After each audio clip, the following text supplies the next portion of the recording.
West Indies cricket বোর্ডের আয়োজনে ৫ দেশের ফ্র্যাঞ্চাইজি দলের অংশগ্রহণে প্রথমবারের মতো হতে যাচ্ছে গ্লোবাল সুপার লিগ, যেখানে বাংলাদেশের প্রতিনিধিত্ব করবে রংপুর রাইডার্স। সম্প্রতি কোচ হিসাবে লেভেল 3 শেষ করা সাবেক ক্রিকেটার মোহাম্মদ আশরাফুলের অভিষেক হচ্ছে এই আসরে। রংপুরের প্রধান কোচ অস্ট্রেলিয়ার মিকি আর্থারের সহকারী হিসাবে দায়িত্ব পালন করবেন তিনি। লাকিলি যে আসলে বরিশাল খেলতে যাচ্ছে না, সেই কারণে আমরা রংপুর রাইডার্স যাচ্ছি গ্লোবাল টি20 খেলতে। ইন্টারন্যাশনাল ক্রিকেট খেলার 12 বছরের একটা এক্সপিরিয়েন্স এবং ফার্স্ট ক্লাস ক্রিকেটে অলমোস্ট 23-24 বছর খেলেছি। কিন্তু আমার যে এক্সপিরিয়েন্স, খেলার এক্সপিরিয়েন্স, দেখার এক্সপিরিয়েন্স, অবশ্যই আমি মনে করি যে আমি হেল্প করতে পারবো। কঠিন হবে, তারপরে আমি বিশ্বাস করি আমরা যদি আমাদের দলগত পারফরমেন্স সবাই ভালো খেলেন, ইন্ডিভিজুয়াল পারফরমেন্স করতে পারে, তাহলে অবশ্যই আমাদের লক্ষ্য ফাইনাল খেলা।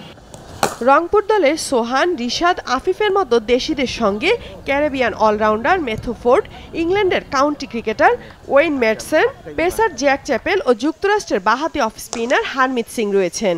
রংপুর অলওয়েজ আমরা জানি যে বিপিএলে টপ 3-4টা টিমের মধ্যে একটা টিম, তারা প্রচুর গোছানো একটা টিম।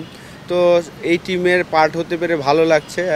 সোফার ডে 1-এ অসাধারণ প্র্যাকটিস সেশন হয়েছে। আমি মনে করি যে সবাই এনাফ প্র্যাকটিস করতে পেরেছেন, ব্যাটসম্যানরা ব্যাটিং করতে পেরেছেন, বলাররা বোলিং করেছেন, ফিল্ডারও।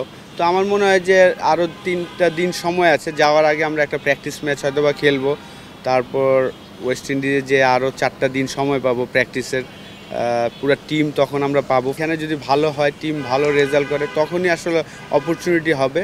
আমি আস্তে ধীরেই আসতে চাই আর কি, একদম সব জায়গায় কাজ করে, সব লেভেলে কাজ করে তারপরে আসতে চাই। Double million offer Walton fridge কিনে পেতে পারেন 20 লক্ষ টাকা, রয়েছে কোটি কোটি টাকার নিশ্চিত উপহার।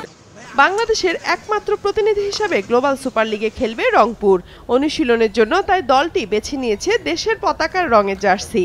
আমরা যেহেতু বাংলাদেশকে রিপ্রেজেন্ট করতে যাচ্ছি, অ্যাটলিস্ট আমাদের প্র্যাকটিস কিটটাতে লাল সবুজের দাগ থাকা উচিত। নিচের দিকে আপনারা দেখতে পাচ্ছেন যে বাংলাদেশের পতাকা সহ অনেক মানুষ দেখা যাচ্ছে। সো যেহেতু বাংলাদেশে একটা চেঞ্জ এসেছে এবং যেভাবে করে বাংলাদেশ একটা নতুন বাংলাদেশ হওয়ার চেষ্টা করছে, ওভাবে করে আমরা একটা বাংলাদেশকে একটা ট্রিবিউট করে এবং বাংলাদেশের পতাকা সব কিছু ব্যবহার করে দেখাতে চাচ্ছি যে রংপুর খালি আসলে এখন রংপুরের টিম না, পুরো বাংলাদেশের। লোকাল প্লেয়ারগুলো আছে, তারা সবাই আমরা মনে করি যে ইন্টারন্যাশনাল লেভেলে ন্যাশনাল টিমে ওরা সবাই খেলেছে, কিন্তু ফ্র্যাঞ্চাইজ লিগে আমরা খুব একটা ভালো করতে পারিনি। আমাদের প্লেয়াররা যে হয়তো 1-2টা এক্সাম্পল আছে যারা ভালো করতে পেরেছে, কিন্তু একটা গ্লোবাল স্টেজে যে যখন আমাদের দেশের প্লেয়াররা পারফর্ম করতে পারবে, তখন ওরা ওয়ার্ল্ড ফ্র্যাঞ্চাইজে ওদেরকেও দুনিয়া দেখতে পারবে, তখন ওদের জন্য একটা সুযোগ হবে। গ্লোবাল সুপার লিগ শুরু হবে 26শে নভেম্বর, ফাইনাল 7ই ডিসেম্বর।